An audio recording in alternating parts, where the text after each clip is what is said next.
Buenas noches, mi nombre es Harrison Pérez Granado. Voy a dar inicio al cuarto módulo de Derecho Procesal Penal, dando respuesta a la interrogante expuesta por el profesor. En primer lugar, ¿quién es una prueba complementaria? La prueba complementaria son aquellas pruebas que se promueven cuando ya haya concluido el lapso para su presentación, pero pueden presentarse en la fase del juicio, porque como su nombre lo dice, complementa la investigación, desarrolla y se trata de nuevas pruebas sugeridas después de la audiencia preliminar o en el curso del juicio oral público. Esto está dispuesto en el artículo 326 del Código Orgánico Procesal Penal. En segundo lugar, ¿qué pasa si el acusado no comparece al juicio? En el artículo 327 del Código Orgánico Procesal Penal se señala que si el acusado oportunamente citado no comparece al juicio, se le procederá a realizar el juicio fijado con su defensor o defensora en el caso que lo tenga, o si no se le asignará un defensor o defensora pública. De igual manera, si el acusado o acusada que esté siendo juzgado o juzgada en libertad o bajo una medida cautelar sustitutiva sustitutiva no existe al debate justificadamente, puede el juez o jueza de oficio, a solicitud del Ministerio Público, revocar la medida cautelar.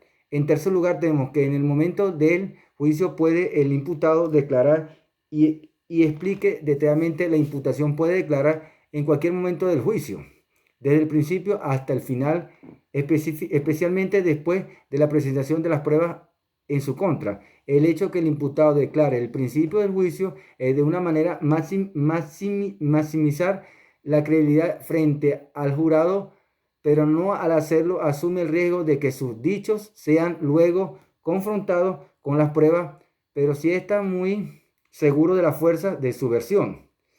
En cuarto lugar, ¿qué ocurre si el experto citado no puede comparecer al juicio?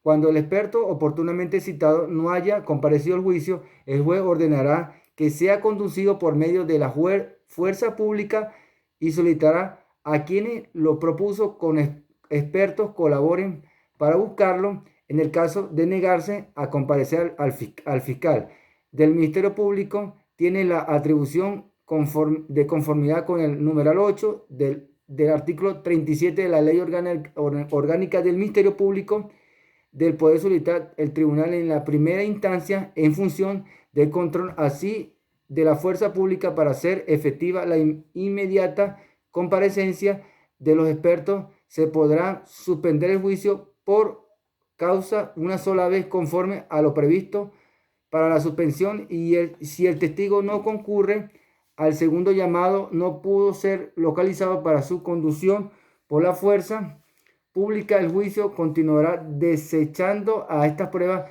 Esto según el artículo 340 del Código Orgánico Procesal Penal.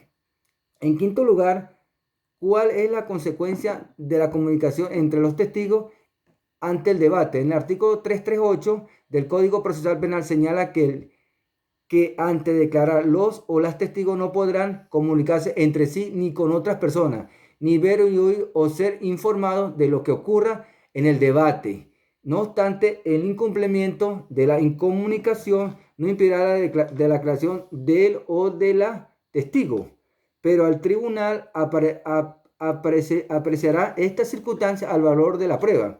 En sexto lugar, como el debate ser interrogatorio, el juicio y en cual la actuación del juez, el interrogatorio lo iniciará quienes propuso al testigo o al experto. Luego continuarán las otras partes en el orden que el juez o jueza o el experto, luego de continuar las otras partes en el orden que el juez o jueza considere conveniente, y se procurará que la defensa interrogue el último. El juez o la jueza moderará el interrogatorio, evitará que el o declarante conteste preguntas conciosas, subjetivas o impertinentes. Procurará que el interrogatorio se conduzca sin presiones indebidas y sin ofender la dignidad de la persona en el artículo 339 del Código Procesal Penal.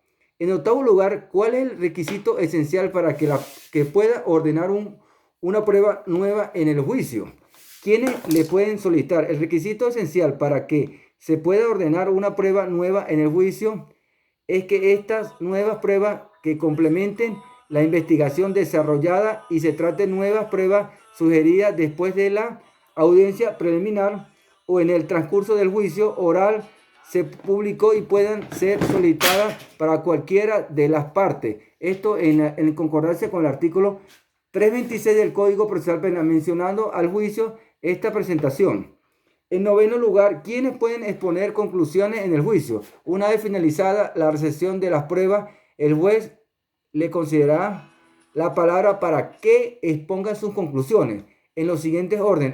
Primero, en primer lugar, A, el fiscal; B, el querellante, si lo hubiese, y C, el defensor, según el artículo 343 del Código Procesal Penal.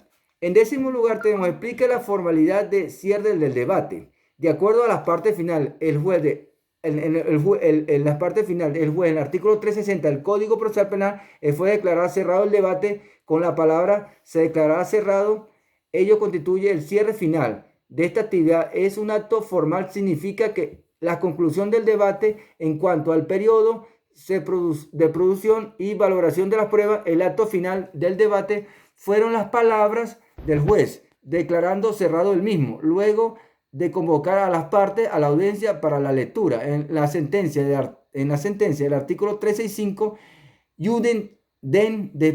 después los jueces pasan a liberar en la sala destinada para tal fin, procurando darle vigencia al principio de continuidad del acto y la inmediatez que se debe dar vigencia entre el debate y la sentencia. Hasta aquí mi participación en este contenido. Muchas gracias.